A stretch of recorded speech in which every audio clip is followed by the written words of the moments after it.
Rasulullah SAW bersabda dalam sebuah hadis yang sahih, dan hadis ini diriwayatkan Nasa'i dalam Sunan Kubra dan Tirmidzi juga menyebutkannya. Nasa'i nomor 110, Tirmidzi nomor 3334. Baginda Nabi SAW bersabda, Innal mu'mina idha adnaba dhanban kanat nuqtatun sawda'un fi qalbih.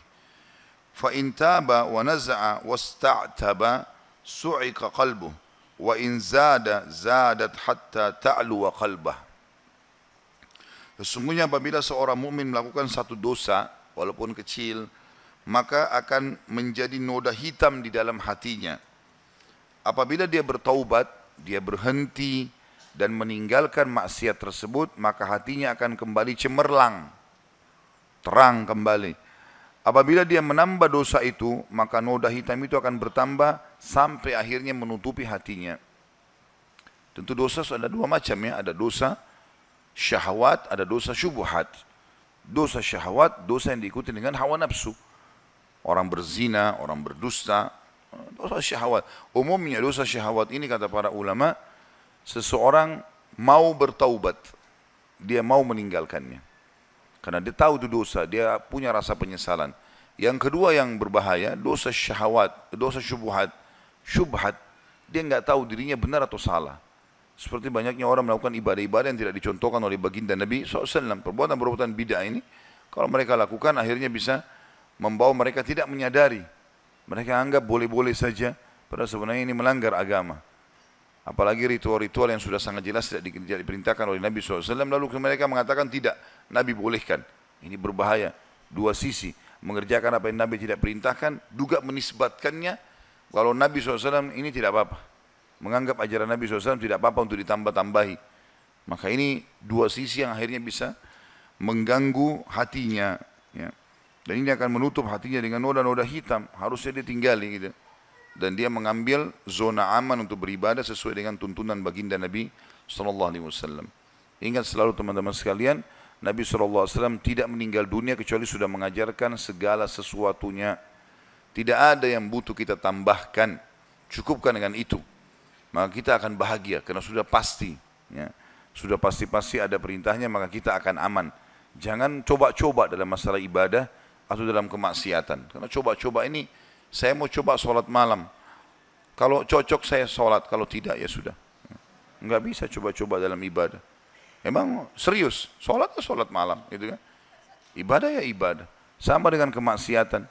Kesannya kadang-kadang orang terjerumus dalam dosa karena dia mau coba. Enggak apa-apa coba aja merokok, yang penting sudah tahu rasanya. Enggak perlu coba. Atau khamar, atau zina. Enggak perlu dicoba. Untuk apa? Sebab ini akan menjadi titik hitam dalam hati.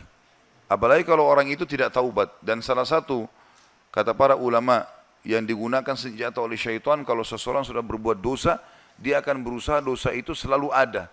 Dia tidak taubat dengan mengecilkan hatinya. Misal mengatakan pada orang yang bermaksiat, Allah tidak akan maafkan kamu. Ya. Sudah terlanjur, nggak apa-apalah, lakukan aja, mumpung masih muda dan seterusnya. Ya, seperti sekarang sudah seperti menjadi sebuah virus yang berbahaya di tengah-tengah masyarakat kita. Kalau umur 14 tahun sampai 20 tahun saatnya foya-foya di maksiat ini. Nah, dianggap masa pubertas. Sehingga SMP sama SMA kita di Indonesia ini itu tidak dianggap dia menikmati masa mudanya kalau dia tidak bermaksiat.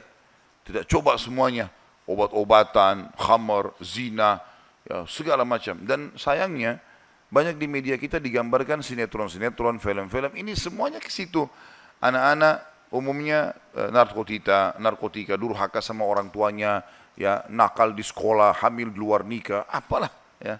Hal-hal yang akhirnya memang membuat mereka di umur-umur ini yang mestinya mereka produktif untuk bisa membangun sebuah pondasi yang kuat. Supaya di umur 20 tahun ke atas sampai meninggal ini menjadi orang yang baik, ini malah dirusak. Di sini baik ke depan, di sini rusak ke depan. Kita temukan orang kalau subhanallah dari SMP, SMA, itu sudah sholat di masjid, sudah tutup aurat, itu sampai dia nenek-nenek sampai kakek tetap ibadah itu.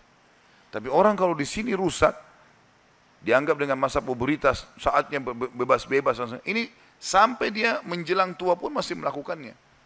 Syukur kalau dia sempat bertaubat. Maka ini harus diperbaiki ini. Ini virus di tengah-tengah umat Islam yang harus dikeluarkan, diobati. Kalau tidak bahaya, merusak ya. Ingat sabda Nabi SAW tadi, kalau dia berbuat dosa akan menjadi titik hitam. Bahkan ada hadis lain yang berbunyi, akan terus bertambah titik hitam tersebut sampai hatinya menjadi hitam. Dan kalau tetap berbuat dosa, maka akan menjadi keras. Sampai kerasnya seperti kerasnya batu. Ini Allah juga sebutkan dalam surah Al-Baqarah. Hati bisa mengeras seperti kerasnya batu. Ya, kalau dalam riwayat tadi berkarat. Ya. Jadi banyak penggunaan bahasa-bahasa yang memang semestinya kita berhati-hati agar jangan terjerumus ke dalam perbuatan tersebut.